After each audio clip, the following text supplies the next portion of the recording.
So tell me about your background that led to a call.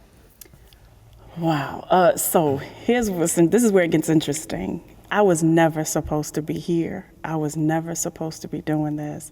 Quite honestly, I was supposed to be an EGOT by now. I was supposed to have an Emmy, a Grammy, an Oscar, and a Tony. I was supposed to be, hanging with Viola Davis and Whoopi Goldberg and them.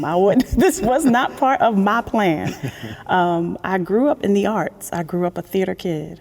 And I even went to a high school that, as opposed to having teams, we had a really robust theater group.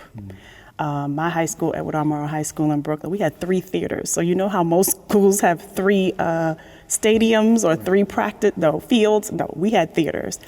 And so in high school, I got bit by the acting bug. Let me just say I have always been incredibly creative and have always had a huge imagination. My parents can tell you stories.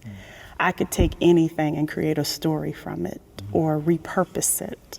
That is always who I was as a child. And so theater always appealed to me. Acting appealed to me. How story and art could transform lives has always appealed to me. And so when I got in school, I really got bit by the acting bug.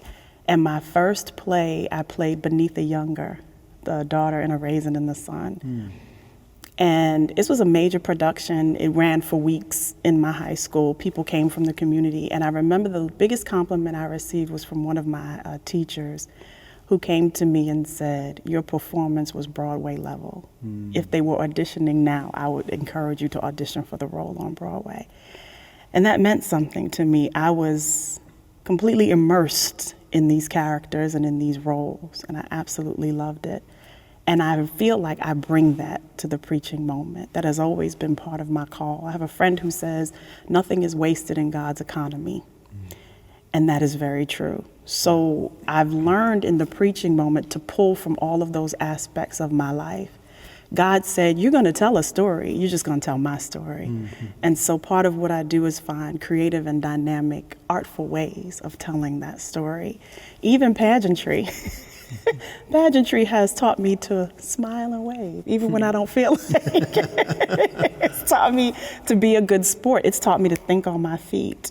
I recently preached in Chicago during the DNC, and my acting teacher was there. I did not know he was coming, but he taught me in Harlem when I was part of a theater group, and he came. And after I preached, he came to me with tears in his eyes, and he said, you validate me. And he said, I knew you were going to preach well when I saw you ground. And it was like, oh, she grounded. And even before that, I realized so much of the acting world I bring with me, how to project, how to break the fourth wall if necessary, how to communicate a story, how to dive into a biblical personality.